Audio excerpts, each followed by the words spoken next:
Okay, बिस्मिल्लाह करते हैं। तो हमने लास्ट चीज़ जो पढ़ी है वो है ओलिगोपोली का गेम थ्योरी, जो कि पार्ट था नॉन कोलिजिव ओलिगोपोली का। तो अभी जो हमें शुरू करना है वो है कोलिजिव ओलिगोपोली। अच्छा, कल अगर आपको याद हो क्लास के अंदर हमने जो गेम थ्योरी की एग्जांपल की थी, इसमें हम फर्म्स की बात कर रहे थे, वहाँ पे हम ये देख रहे थे कि यार अगर ये फर्म्स जो हैं ये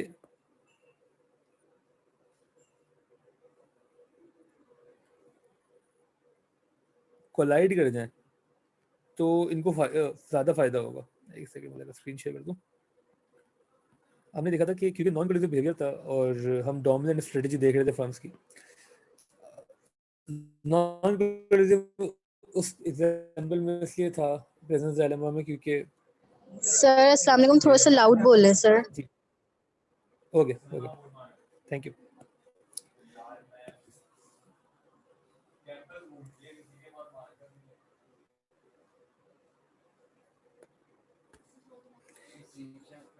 एक मिनट देगा मुझे।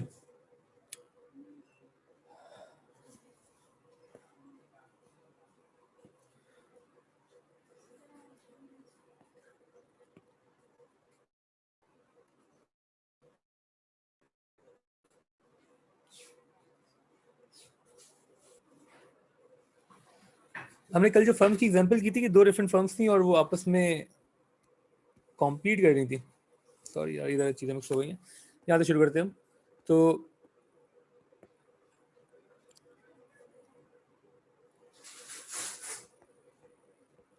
नॉन कोलिजिव ओलिगोपोली जो है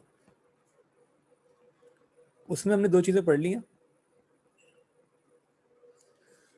जो कि नंबर 1 किंग डिमांड कर्व था,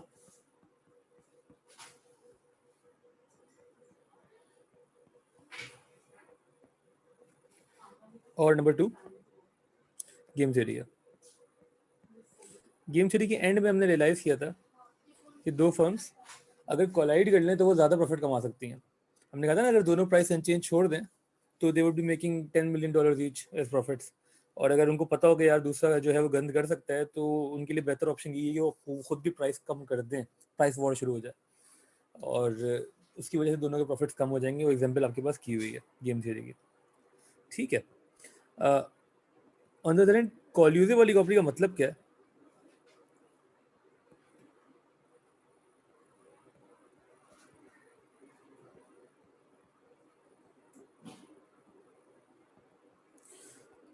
तो कोलिजिव ओलिगोपोली होती कब है, इसका मतलब बेसिकली यही होगा कि when they engage in a collision,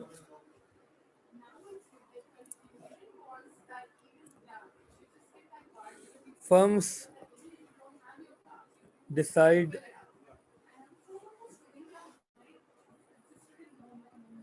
prices and एक सेकेंड यार, सॉरी,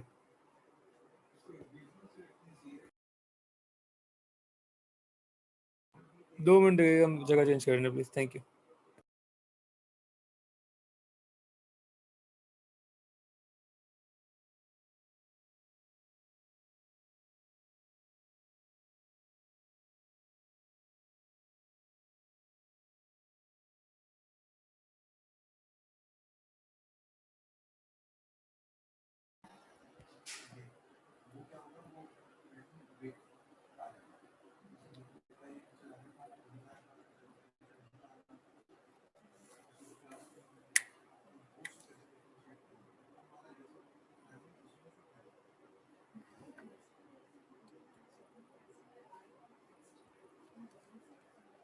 ओके, तो firm decide prices, market shares कभी कभार कि यार हम मार्केट को किस तरीके से एग्जैक्टली शेयर करेंगे, ये क्योंकि दोनों मेन चीज़ें हैं ना।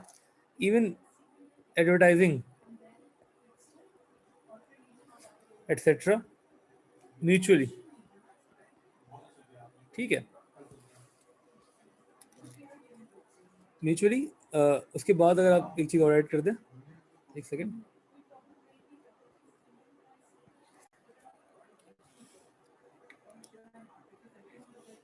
ठीक है। और दूसरी चीज़ बेसिकली हम ये कहना चाह रहे हैं कि यहाँ पे जो फर्म्स हैं, firms work for the betterment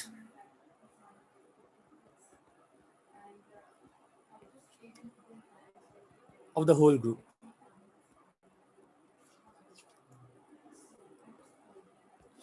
okay, collusion का बेसिकली मतलब ये है कि जो फर्म्स हैं वो उनके बेसिकली प्राइसेस, सबसे इंपॉर्टेंट प्राइसेस है कि what price we would charge our customers, क्योंकि सब एक ही इंडस्ट्री के अंदर हैं और यहाँ असम्पशन है कि हम सिमिलर गुड्स ही बेच रहे हैं। कोलिजन के लिए इम्पोर्टेंट ये भी है, अच्छा अभी क्या क्या चीज़ें इंपॉर्टेंट है फॉर टू कोलाइड, वो इसके लिए हम नए पॉइंट्स बना लेते हैं। अभी हमें एक्चुअली समझ में आ जाए कि if the firms are colluding they would be deciding the prices and market share mutually. मतलब क्या है इसका, कि वो डिसाइड कर लेंगे कि यार एक तरीके से कि कब प्राइस बढ़ानी है, चेंज इन प्राइस कब होना चाहिए, कब प्राइस बढ़ानी है, कब कम करनी है। कम तो नॉर्मली करेंगे नहीं अगर कोलाइड कर लिया। और मार्केट शेयर जो है इसको कोटा वाइज उन्होंने डिवाइड किया होगा या रीजन वाइज, मतलब कि बोल दिया होगा भाई कि फॉर एग्जांपल कराची में पेप्सी बिकेगी सिर्फ और लाहौर में सिर्फ कोका कोला बिकेगी। हम ना अगर कराची को पेप्सी बोल देंगे हम लाहौर नहीं आएंगे, और कोका कोला बोल देंगे हम कराची नहीं आएंगे। ठीक है, एक तरीके से हमने रीजन वाइज डिवाइड कर लिया। नॉर्मली रीजन वाइज डिवीजन नहीं होती, कोटा वाइज डिवीजन होती है। कोटा क्या है कि उन्होंने बोल दिया कि यार आप जो है ना इतना, फॉर एग्जांपल आपकी जो प्रोडक्शन है वो 2 मिलियन ही होगी पर डे, उससे ज़्यादा नहीं हो सकती। हम भी 2 मिलियन पर डे करेंगे, ज़रूरी नहीं सबकी इक्वल हो, वो डिपेंड करेगा कौन सी फर्म ज़्यादा डोमिनेट कर रही है मार्केट को। ठीक है, लेकिन म्यूचुअली एग्री कर सकते हैं वो कोटास को, एडवर्टाइजिंग को भी कि यार हम किस तरीके की एडवर्टाइजिंग करेंगे ताकि कोई एडवर्टाइजिंग वॉर भी बड़ा शुरू ना हो जाए। इसका फ़ायदा क्या है, सबसे बड़ा फ़ायदा जिसका है वो ये है, कोल्यूसिव ओलिगोपोली क्या बन जाती है, इट बिकम्स अ मोनोपोली।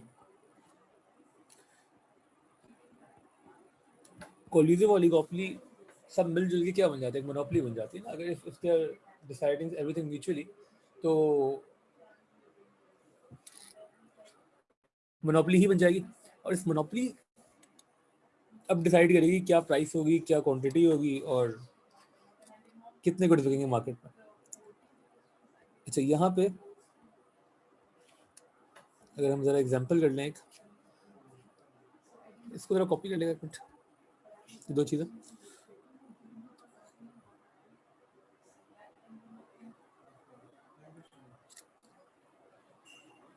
और उसके साथ साथ अगर हम ये इसका स्क्रीनशॉट ले लें और इसके साथ साथ एक चीज़ हम और यहाँ लिख दें कि the benefits,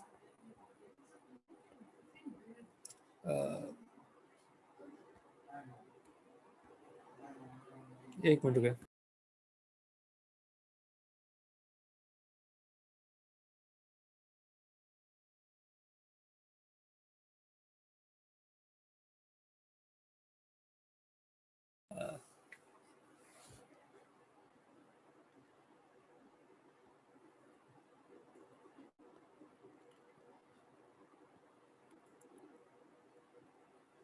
ji betterment of the industry, betterment of the group, एक ही बात है, बिल्कुल ठीक है। क्योंकि जो ग्रुप है वो पूरा इंडस्ट्री ही बन जाएगा। कोल्यूसिव वाली कंपनी मोनोपोली बन जाती है। बेनिफिट्स क्या है ऑफ कोलाइडिंग, सबसे इंपॉर्टेंट चीज़ क्या है आपके लिहाज से, सबसे बड़ा फायदा क्या होगा कोलाइड करने का? सबसे बड़ा फायदा जो है वो शायद आप ना सोच सकें, वो ये है कि इट रिड्यूसेस अनसर्टेनिटी। सबसे बड़ा मसला किसी भी बिजनेस के साथ ये होता है कि चीज़ें अनसर्टेन है, आपको नहीं पता कि यार क्या होगा।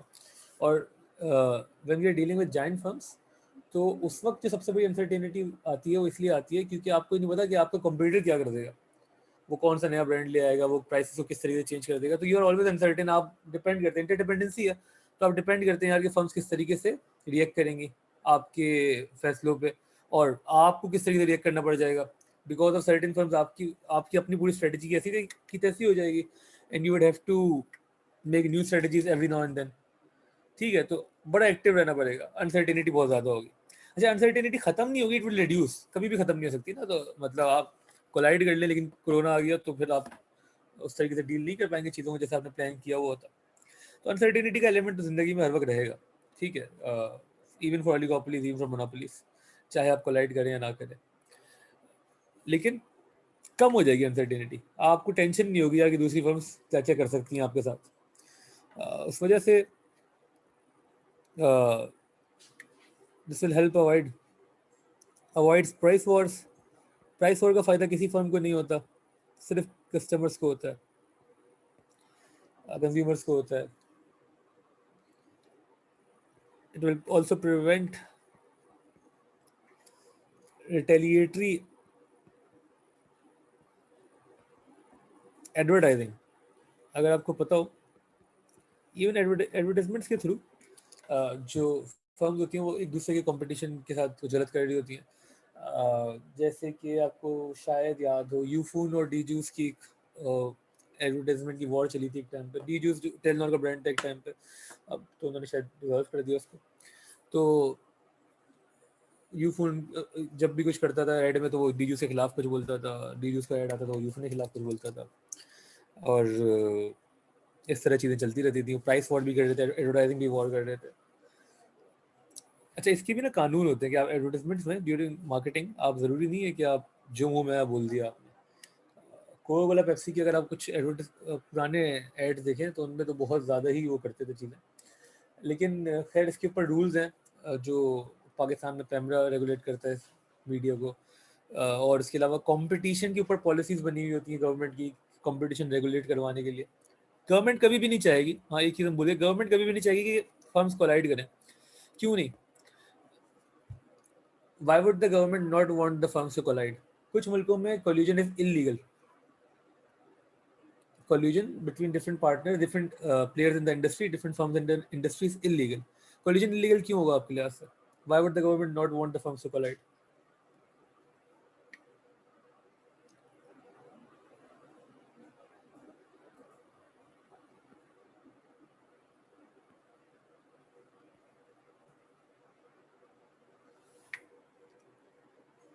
जी, हसन और हाजिक साथ बैठे हैं, तो साथ ही बता दें कोई आंसर मुझे।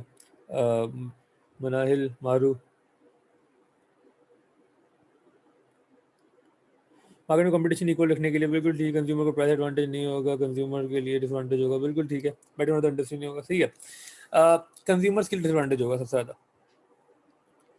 मार्केट में कंपटीशन इक्वल रखने, गवर्नमेंट कभी भी नहीं चाहती कि मोनोपोली बने, और मोनोपोली बन जाएगी ना एक तरीके से कि ओलिगोपोली हो गई, तो गवर्नमेंट मोनोपोली को रोकने की कोशिश करती है। अगर आपको याद हो, मार्केट फेलियर जो था वो यही था कि मोनोपोलीज ना बने, और क्योंकि इस वजह से इवेंचुअली नुकसान इसका क्या है ना, मतलब ड्रॉबैक सबसे बड़ा क्या है कि ड्रॉबैक एक ही है, वो क्या है, जो कि मोनोपोली का भी है, कंज्यूमर्स वुड बी एक्सप्लॉइटेड, उनके पास कोई ऑप्शन ही नहीं बचेगा। अच्छा, सबसे जो आप कह सकते हैं ना ग्लोबल लेवल पे सबसे बड़ी कोलिजिव ओलिगोपोली आपके लिहाज से कौन सी है? आपके कोई एग्जांपल आपके ध्यान में, और जो बहुत ही खतरनाक तरीके से कंज्यूमर्स को एक्सप्लॉइट कर रही है? हमने आई थिंक शायद डिस्कस नहीं किया है पहले।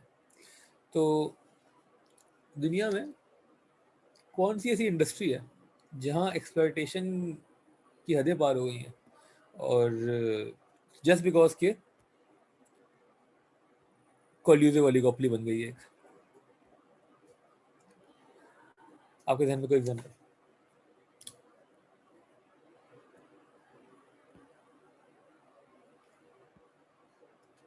ठीक।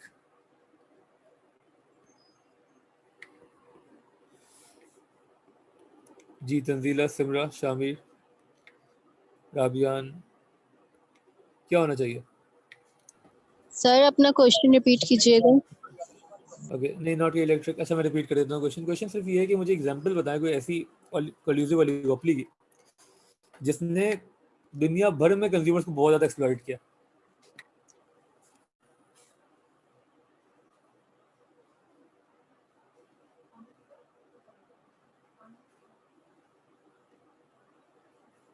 ग्लोबल लेवल पे कंज्यूमर एक्सप्लॉइटेशन आज तक हो रही है, होती रही है बहुत अरसे से, because of this collusive oligopoly.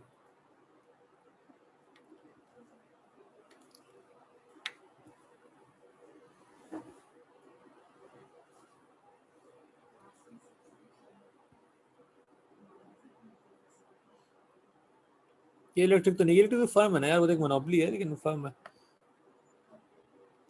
आवाज कट रही है बीच बीच में, बाकी लोगों के लिए क्लियर है आवाज, आवाज कट रही है, कोई क्लियर कर सकता है इस चीज को? ऑल दी ऑयल कंपनी, ठीक है, ऑयल किसी और ने नहीं बोला है। हाँ, yes, car industry, no, not exactly. ठीक, ठीक है, थैंक यू। कार इंडस्ट्री नहीं, कार इंडस्ट्री में तो यार क्योंकि सिमिलर गुड्स ही नहीं है और बहुत लग्जरी है ना, तो लग्जरीज में तो ये हो ही नहीं सकता। पहले तो ये चीज, एक्सप्लॉइटेशन लग्जरीज में इतनी मुश्किल नहीं है ना, मतलब अगर आप लग्जरी अफोर्ड करना चाहते हो तो सही है, थोड़ा एक्सप्लॉइट हो भी जाए। ऑयल इंडस्ट्री आप कह सकते हैं कुछ दुनिया भर में जो बड़ी बड़ी आपकी ऑयल कंपनीज है, एक्सॉन मोबिल, शेल, पाकिस्तान में तो लोकल पीएसओ, या सऊदी अरेमको जो आपकी ऑयल कंपनी है, ये ऑयल प्राइसेस को डील करते हैं और वो रेगुलेट करते हैं, ठीक है। अच्छा, इससे ज़्यादा खतरनाक मेरे ख्याल से इससे ज़्यादा जो एक्सप्लॉइटेटिव इंडस्ट्री रही है, इसके बारे में लोगों को बहुत कम पता है, उसके बारे में सर्च कर लेगा जाके, मैं आपको नाम बताता हूँ। नाम यूज होता है उसका, बिग फार्मा। मतलब बिग फार्मा एक नाम है जो दिया गया है, एक सेकेंड, फार्मा इस इंडस्ट्री को। बिग फार्मा से मुराद के, we are talking about the pharmaceutical industry, those who produce medicine, GSK, Abbott, या जहाँ पाकिस्तान में, तो पाकिस्तान में और कोई एग्जांपल्स हैं? सबसे बड़ा मसला क्या है ना कि नेसेसिटीज में ये होता है कि आप जो है ना कुछ कर नहीं सकते, आपको कंज्यूम करना ही पड़ेगा। अब अगर फाइजर है या जीएसके है और एबर्ट है, उन्होंने कोलिशन बना ली पाकिस्तान में, और जॉनसन एंड जॉनसन, वो भी बड़े प्रोड्यूस करते हैं मेडिसिन, इन चारों ने बोला कि यार हम जो है ना प्राइस रेगुलेट करेंगे, और हम सब जो है ना वो सिमिलर मेडिसिन निकालेंगे फॉर द सेम डिजीज, और सिमिलर प्राइसेस बेचेंगे, ठीक है। आप जो पेनाडोल खाते हैं, पेनाडोल तो चले बहुत ही सस्ती चीज़ हो गई, लेकिन आपको पता है कि मेडिसिन कितनी महंगी भी हो जाती है, वो बन कितने के लिए, यू हैव नो आइडिया। अच्छा, उसमें उनकी मार्केटिंग जो है ना वो भी बड़ी डिफरेंट तरह की है। आपने एड्स नहीं देखे होंगे कि पेनाडोल के एड्स आ रहे हैं, या आपको बोल रहे हैं कि ये दवा, ये एंटीबायोटिक का कोई ऐड चल रहा है टीवी के ऊपर या आपके सोशल मीडिया पर, कभी भी नहीं आएगा। क्यों नहीं आएगा? गवर्नमेंट ने रेगुलेट किया हुआ है। वो ड्रग्स हैं एक्चुअली, है ना, है तो ड्रग्स ही, और वो उस तरीके से सेल हो नहीं सकते। लेकिन इन्होंने ग्लोबल लेवल पे बिग फार्मा के ऊपर बड़े केसेस हुए हैं, दुनिया भर में केसेस हुए हैं, कोर्ट्स में केस फाइल हुए हैं, और ये बताया गया है भाई कि they are exploiting the industry. और कुछ इन पर ये भी इल्ज़ाम है कि ये जानबूझ के क्योर नहीं देते चीज़ों का। अगर ये दे दें, मतलब एक मशहूर स्टेटमेंट है कि there is no money in dead people, there is no money in dead people, similarly there is no money in healthy people, only sick people. जब तक लोग सिक है ना, तब तक उनसे आप पैसे कमा सकते हैं। वो हेल्दी हो गए तो भी आप उनसे पैसे नहीं कमाएंगे, मर गए तो भी आप उनको उनसे पैसे नहीं कमाएंगे। तो आपने मरने नहीं देना उनको, और आपने उनको हेल्दी भी नहीं करना। मतलब for you the best possible case scenario, if you are part of the big pharma, तो आप यही चाहेंगे कि यार लोग बीमार रहे, तो इंडस्ट्री चलती रहेगी। और अगर आपका एम प्रॉफिट मैक्सिमाइजेशन ही है तो definitely you will do this. Profit maximization as an aim, जब भी चैलेंज ना दुनिया भर में एथिक्स आ जाती है बीच में, रिलीजन आ जाता है कि क्या हो रहा है। लेकिन अगर हम सिर्फ प्रॉफिट मैक्सिमाइजेशन बोले तो फिर तो सब जायज़ है ना, फिर तो ठीक है।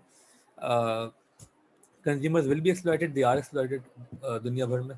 और उसका जो तरीक़ेकार है वो यही है कि उन्होंने एक कॉल्यूसिव ओलिगोपोली बनाई हुई है, और उन्होंने एक सिमिलर तरीके की एडवर्टाइजमेंट चैनल रखा हुआ है।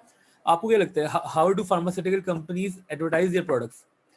उनका उनका सेल्स एजेंट कौन होता है, और वो बिकती कैसे? मतलब मार्केट में लाने का, अगर आप फॉर एग्जांपल मार्केटिंग मैनेजर बन जाए जीएसके के, और जीएसके आपको बोले अरे हमने नई दवा निकाली है फॉर कोविड, तो छोड़ें अभी कोविड तक तो हम जा ही नहीं रहे, हम किसी और आसान बीमारी के लिए, टाइफाइड बोल देते हैं फॉर एग्जांपल, टाइफाइड के लिए एक नई मेडिसिन है, ये बंदा जो है ना 3 हफ्ते खाएगा वो सही हो जाएगा, एटलीस्ट साल तक ठीक रहेगा, ठीक है। तो how would you sell this new product? कहाँ कहाँ जाके बेचेंगे इसको? आप मार्केटिंग मैनेजर हैं, क्या स्ट्रेटजी होगी आपकी? आप ऐड नहीं चला सकते टीवी पे, सोशल मीडिया पे।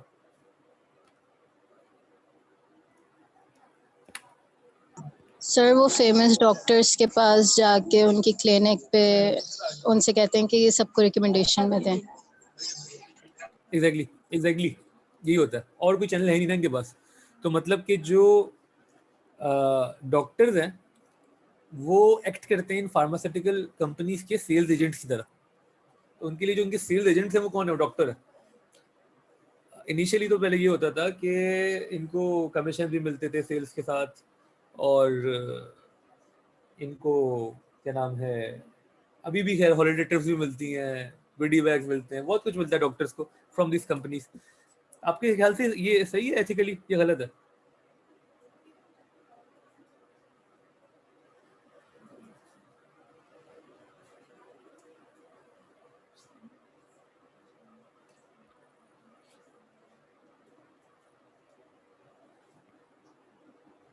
सही है, क्या बात है, बिल्कुल ठीक।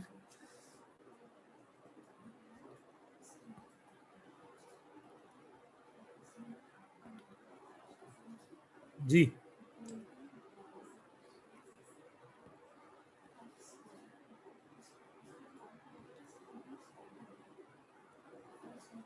मारू, मनाहिल, सिमरा, तंजीला, एथिकली रहते बिकॉज डॉक्टर अपनी ऑनेस्ट ओपिनियन नहीं दे रहे। क्या बात है, बिल्कुल ठीक।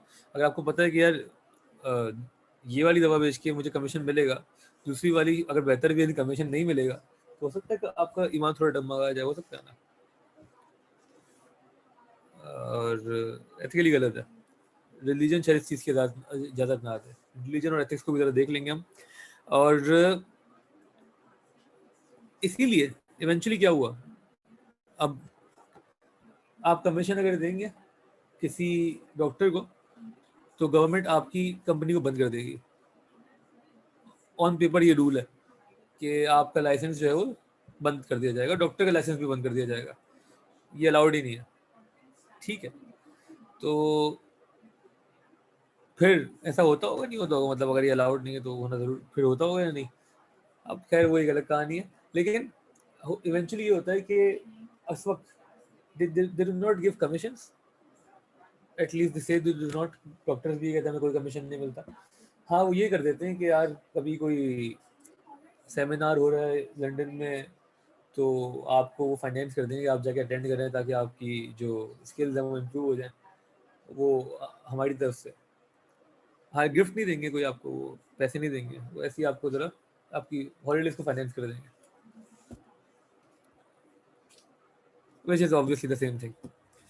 तो खैर, coming back to the topic, big pharma जो है वो बिल्कुल उसके पास पावर भी है कंज्यूमर एक्सप्लॉइट करने की, जो कि कर भी रही है दुनिया भर में। अच्छा, यहाँ हम बात कर रहे थे प्रिवेंट, फायदे क्या होंगे? फायदे फॉर द फर्म्स ऑब्वियसली, ये दो तीन फायदे हमने लिख दिए, आई थिंक काफ़ी है, इसी को आप और समझा सकते हैं। कैन पॉसिबली सेल, अच्छा ईच फर्म कर देते हैं हम, each firm can possibly sell more units at higher price. अगर आपने कोलाइड कर लिया तो एक पॉसिबिलिटी ये रहेगी। अब मैं इसको compare to non collusion, non collusion के वक्त जो आप कर रहे थे उससे बेहतर आप कर सकते हैं। You can sell more units at a higher price, revenue will be higher, profits will be higher eventually.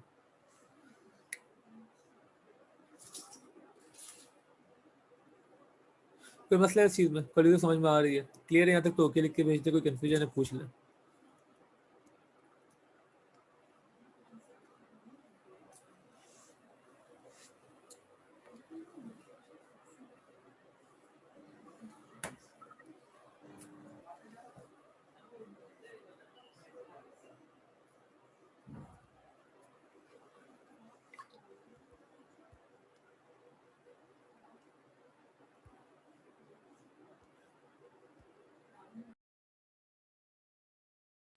जी, यहाँ तक कोई कंफ्यूजन है पूछ लें, क्लियर तो ओके लिख के भेज दें।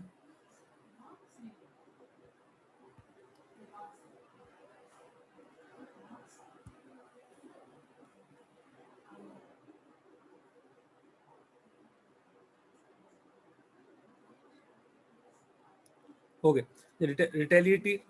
रिटेलिएशन का मतलब बेसिकली क्या होता है ना, बदला लेना एक तरीके से। रिटेलिएट करती है ना, फर्म्स भी रिटेलिएट करती हैं और कंट्रीज भी रिटेलिएट करती हैं। तो रिटेलिएशन इस तरीके से हो सकती है कि अगर आप जो है वो फर्म है और मतलब कि अगर आपके खिलाफ कोई कैंपेन चला दी किसी ने कि वही जैसे हमने बात की थी कि लेज़ हराम है, ठीक है, ये भी एक तरीके से इसमें रिटेलिएशन आ सकता है कि मतलब जानबूझ के, क्योंकि वो कोलाइड नहीं किया हुआ तो आप कुछ भी कर सकते हैं। नॉन कोलिजन के वक्त तो सब जायज़ हो जाएगा ना। या हमने पेप्सी कोला की बाला की बात की, अगर आपको पुराने एड्स देखे होंगे तो पेप्सी अपने एड्स में एक एड था, वो ये था कि कोई बच्चा है वो कोका कोला का कैन जो है वो ले रहा है, वो कैन मशीन होती है ना, उसमें कॉइन डाल रहा है, कैन निकाला उसने कोका कोला का, फिर दोबारा ये किया, 2 कैन रखे उसने नीचे, फिर उन दोनों के ऊपर खड़ा हुआ, क्योंकि जो पेप्सी का काउंटर तो थोड़ा ऊपर था, उन दोनों पे खड़े हो गए, उसने फिर एक पेप्सी का कैन निकाला और वो पीना शुरू हो गया और चला गया। वो कोका कोला का कैन जमीन पे रखे रह गए। तो इस तरह की चीज़ें होती थी पहले कि ये रिटेलिएशन थी, उसके खिलाफ फिर कोका कोला ने एक ऐड बनाया जिसमें उन्होंने पेप्सी के साथ कुछ बुरा दिखाया। तो ये आपका टाइम ज़ाया करने, पैसे ज़ाया करने और कंज्यूमर्स को यहाँ से वहाँ करने, उससे बेहतर है कि आप चुपचाप दोस्ती कर लेना, आप एक ही प्राइस से बेचें, कोटा रख लें एक, और कोई टेंशन नहीं है, कोई फड्डा ही नहीं है, अनसर्टेनिटी कम हो जाएगी। ठीक हो गया।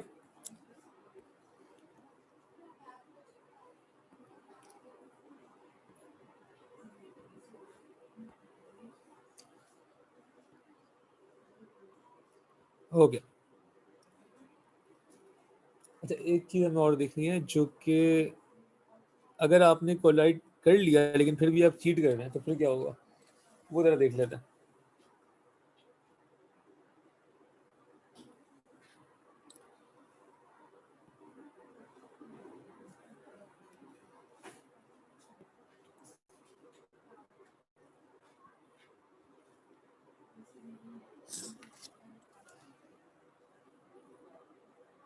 अच्छा, कॉल्यूशन में एक चीज़ और है, जो टर्म्स है जो आपको पता होनी चाहिए। कॉल्यूशन जो है वो भी 2 तरीके का है। एक तरीका क्या है कि आप कार्टेल बना लें, जिस तरह ड्रग्स के कार्टेल्स होते थे एक ज़माने में, अभी भी शायद होते हैं, उसको हम कहते हैं, कार्टेल का मतलब होता है फॉर्मल कोल्यूशन। फॉर्मल कोल्यूशन ये होगा कि आपने पेपर साइन किए होंगे, एग्रीमेंट होगा, गवर्नमेंट को भी पता होगा कि फॉर्मली कोलाइड किया हुआ आपने, इसको हम कार्टेल कहते हैं इकोनॉमिक्स में।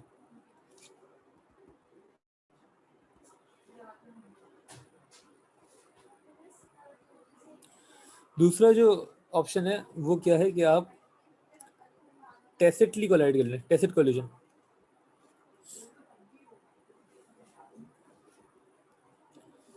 टैसिट कोल्यूशन का मतलब, टैसिट का मतलब बेसिकली होता है हिडन। तो ये आप क्यों करते हैं, ताकि गवर्नमेंट को पता ना चले कि आपने कोलाइड किया हुआ है और वो आप पे कोई लॉ ना लगा सके। कुछ जगहों पे मैंने बताया कि फॉर्मल कोल्यूशन इज इलीगल, ताकि जो कंज्यूमर्स एक्सप्लॉइट ना हो। तो जितनी भी जो बिग फार्मा की भी हम बात कर रहे थे, ये भी टैसिटली कोलाइड किया हुआ है इन्होंने। मतलब आप इनसे बोलें यार कि क्या कर रहे हैं आप लोग, तो बोलेंगे हम तो जानते नहीं दूसरे को। ये सब टैसिट कोल्यूशन है, ऑन पेपर कुछ भी नहीं हो रहा, ठीक है, लेकिन क्योंकि सबका बेनिफिट जो है म्यूचुअल है, तो ऑब्वियसली वो कोलाइड कर रहे हैं, सबको फायदा है। मतलब एक आप आर्ग्यू कर सकते हैं कि यहाँ पे जो पीपल्स पार्टी है या नून लीग है और पीटीआई है, उन्होंने भी एक टैसिट कोल्यूशन बनाया हुआ है कि वो लोगों को पता नहीं है कि वो कोलाइड ही किए हुए अंदर से, और वो चाह रहे हैं कि उसको चौथा बंदा ना आए और हम तीन जो है वो रूल करते रहे डिफरेंट एरियाज को, और हर एक टर्म के बाद दूसरा जो है वो गवर्नमेंट संभाल ले। वो भी खुश है, सब खुश है, म्यूचुअल बेनिफिट है। ठीक है, फॉर्मली तो ऑब्वियसली वो कोलाइड कर ही नहीं सकते, उन लोगों को पता चल जाएगा। फॉर्मल कोलिजन लेकिन होता है पॉलिटिकल पार्टीज में भी, जैसे कि अभी आप देख रहे हैं अपोजिशन ने फॉर्मली कोलाइड कर लिया अगेंस्ट पीटीआई। ना तो उन्हें एक नई ऑल पार्टी कॉन्फ्रेंस बुला ली एपीसी, और उसमें वो जो आपकी रूलिंग पार्टी है पीटीआई को, उसको कह रहे हैं कि बंद करो, जो भी चीज़ है वो एक फॉर्मल कोलिजन की एग्जाम्पल हो जाएगी। टैसिट कोलिजन इन्होंने अंदर से किया हुआ जिसके बारे में आपको पता ही नहीं है। ठीक है, फॉर्मल कोल्यूशन जो है ना इनका वो भी टेसेट है, क्योंकि वो भी मतलब से दिखाने के लिए। खैर, मूविंग ऑन। तो लास्ट चीज जो हमें देखनी है वो ये है कि what if one of the firms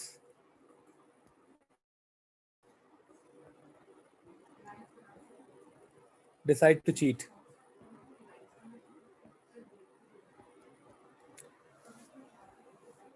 अगर कोलिजन में से किसी एक फर्म ने डिसाइड किया कि यार चीट करते हैं, चीट करने से मुराद यहाँ पे क्या होगा कि हम ऑन पेपर तो कह देंगे ठीक है हम आपके साथ हैं, हम इतनी क्वांटिटी बेचेंगे और इसी पैसे बेचेंगे जो आप कह रहे हैं, लेकिन मार्केट में जाके हम मुकर गए, हमने आपको बगैर बताए अपनी मर्जी की प्राइस से बेच दी, अपनी मर्जी की क्वांटिटी। तो मतलब कि आपने नाइंसाफ़ी की है with the terms of the agreement. ठीक, तो उसको हम इकोनॉमिक्स में डायग्रामेटिकली कैसे शो करेंगे और उसकी इम्पैक्ट क्या आएगा जरा वो देख लेते हैं।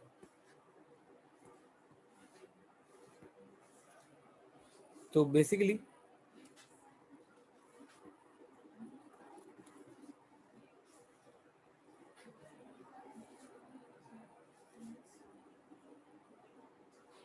या इसको एक काम करते हैं,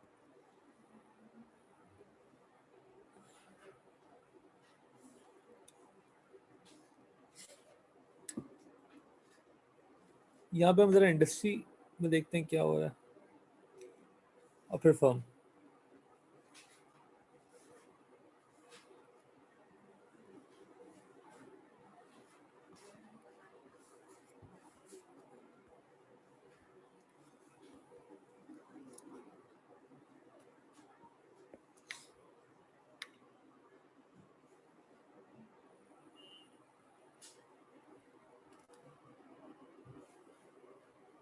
इंडस्ट्री की डिमांड कर्व जो कि एवरेज रेवेन्यू है। अब अच्छा, इंडस्ट्री जो है वो एक तरीके से मोनोपोली बन गई है ना, ये आपने टैसिटली आपने कोलाइड कर लिया, टैसिटली या फॉर्मली, तो अब आप मोनोपोली बन गए। ये ए आर है, यहाँ एम आर है, दिस अच्छा मार्जिनल कॉस्ट जो है वो अभी हम थोड़ा ऊपर रख लेते हैं इसको, मार्जिनल कॉस्ट। और अब जो प्राइस है वो यहाँ से आएगी। अच्छा, ये M C M R quantity है, यहाँ से क्वान्टिटी मिलेगी आपको, प्राइस के लिए डिमांड कर्व पे जाना पड़ेगा। एक मिनट,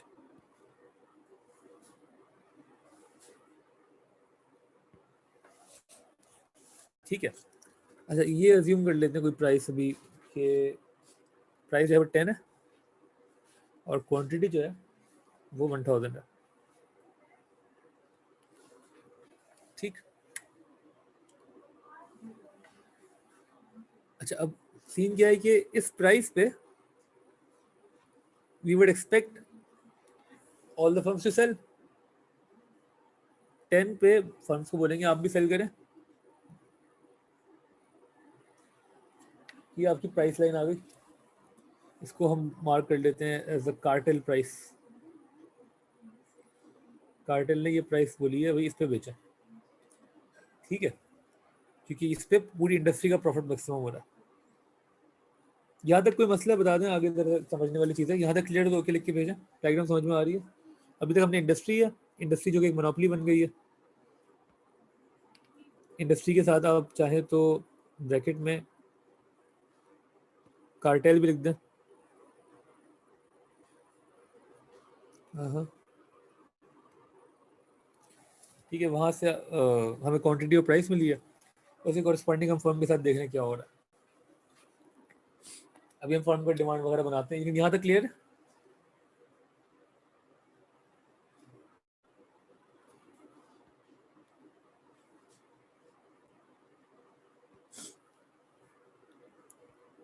हो गए बेस्ट। तो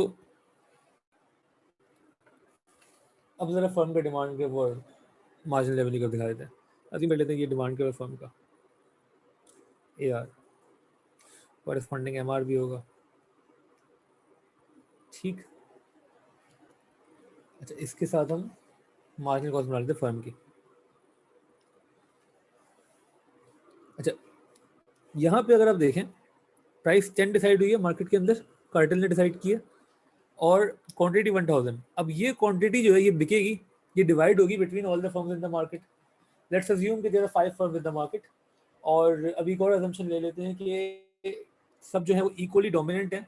तो उन्होंने डिसाइड किया है कि हम इक्वली बांटेंगे सारे आउटपुट को। तो हर फर्म जो है वो 200 यूनिट जो है वो बेचेगी। इस प्राइस ऑफ 10 पे डिमांड जो आ रही है इनकी, 200 ही आ रही है इस फर्म की, जो कि इस कार्टेल का पार्ट है। ठीक है, 10 इंटू 200, इस वक्त रेवेन्यू कितना हो रहा है? 2000। आप at the price of 10 200 units बेच रहे हैं। लेकिन ये फर्म थोड़ी सी होशियार है, इसको पता है यार मेरी जो कॉस्ट है ना वो इंडस्ट्री कॉस्ट से कम है। आप देखें marginal cost of the firm is below the marginal cost of the industry. और उसको ये भी पता है यार कि MCMR जहाँ इक्वल हो रहा है उससे जो मेरी प्राइस आ रही है वो कुछ और आ रही है। मतलब मेरा प्रॉफिट मैक्सिमाइजेशन जो हो रहा है वो हो रहा है प्राइस 8 पे। ठीक है, और प्राइस 8 पे मैं जो हूँ वो यूनिट जो है वो 400 बेच सकता हूँ।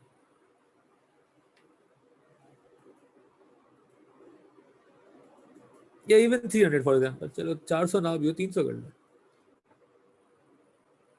उसको ये पता है कि मैं जरा सी प्राइस कम कर दूं ना तो मैं यूनिट बढ़ा सकता हूँ। इस वक्त अगर उसने चीट किया उसको फायदा है या नहीं है? If the firm decided to cheat the agreement, to not comply with the agreement which was made by the cartel, कि इस प्राइस पे बेचेंगे और इतनी क्वांटिटी बेचेंगे 200, तो उसने अगर चीट किया उसको फायदा हो सकता है? फर्म को फायदा होगा या नहीं होगा? जल्दी से बताएं, would the firm benefit if it decides to cheat? Cheat का मतलब यहाँ पे क्या होगा कि कार्टेल की बात ना माने, अपनी प्राइस पे बेचें, अपनी क्वांटिटी पे।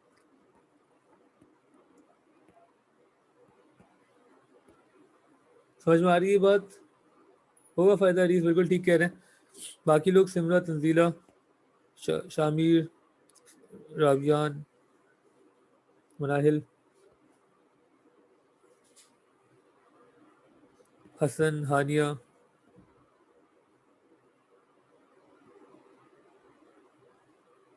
बिल्कुल ठीक है।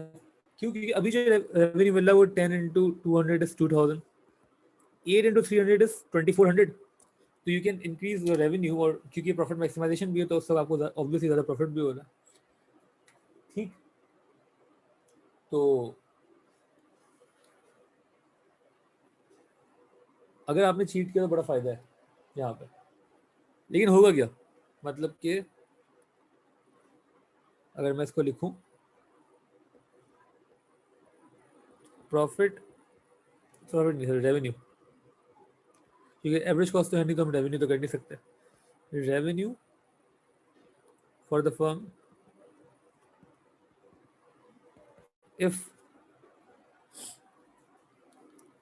cheated, या सॉरी इफ जब वो पार्ट है कार्टेल का तो वो कितना है? वो है 10 इंटू 200 इज 2000। 2000 मिलियन बिलियन कुछ भी हो सकता है dollars. Similarly revenue for the firm if cheated, अगर उसने चीटिंग की और उसने बेचा एट प्राइस ऑफ 8 और उसने 200 यूनिट बेचे, सॉरी 300, क्योंकि आप 300 यूनिट बेच सकते हैं एट प्राइस ऑफ 8, प्राइस कम करके आप ज़्यादा यूनिट्स बेच सकते हैं, तो वो होगा 2400 का रेवेन्यू।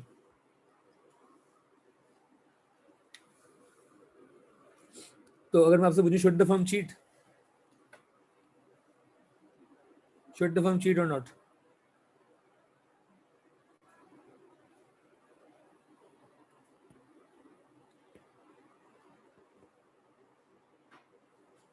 डजंट मैटर ना, टोटल प्रॉफिट ज़्यादा हो रहा है, बस अच्छी बात है। पर यूनिट प्रॉफिट क्या करना है आपने, किसको दिखाना है पर यूनिट? आप तो टोटल प्रॉफिट ना, टोटलिटी में चीज़ें आप देखेंगे ना। फर्म को चीट करना चाहिए या नहीं, इसका जवाब दें जल्दी से।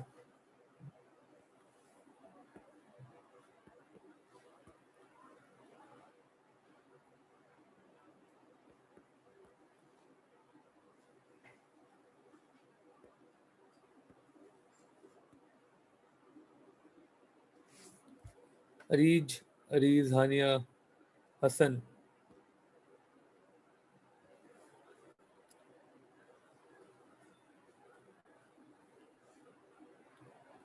यस सामू, बिल्कुल ठीक, चीट करना चाहिए। यहाँ देख के तो ये लग रहा है कि हमें चीट करना चाहिए, ज़्यादा प्रॉफिट होगा, लेकिन the answer should be no. क्यों? उसको हमें दिखता रहे कि शॉर्ट टर्म प्रॉफिट हो जाएगा, लेकिन आपको क्या लगता है कि उसके बाद क्या होगा? अगर फर्म ने चीट कर लिया और ये से थोड़ा प्रॉफिट एक्स्ट्रा कमा भी लिया, उसके बाद क्या होगा?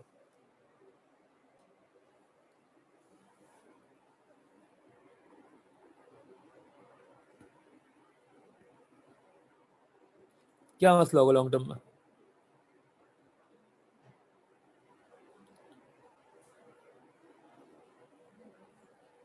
एग्जैक्टली फटना शुरू हो जाएगा, सब चीट करना शुरू कर देंगे, और जो आपका अग्रीमेंट है डिसॉल्व हो जाएगा। This will eventually, cheating will lead to cheating. अगर कोई करता है ना तो वो इवेंचुअली पकड़ा ही जाता है ना, और उसके बाद क्या होगा? कोल्यूजन जो है वो वुड बी डिसॉल्व। आप फिर बन गए नॉन कोल्यूसिव, और अब आप करें फड्डे, और अब आप झेलें सबको। बात समझ में आ रही है? तो eventually cheating would lead to non collusion, तो चीटिंग नहीं करनी चाहिए इस सेंस में, लेकिन अगर आप करेंगे तो आपको शॉर्ट टर्म में प्रॉफिट थोड़ा ज़्यादा हो सकता है। क्लियर है ये चीज़? क्लियर तो ओके लिख के भेज, हम क्लास एंड कर रहे हैं। कोई कन्फ्यूजन है पूछ लें।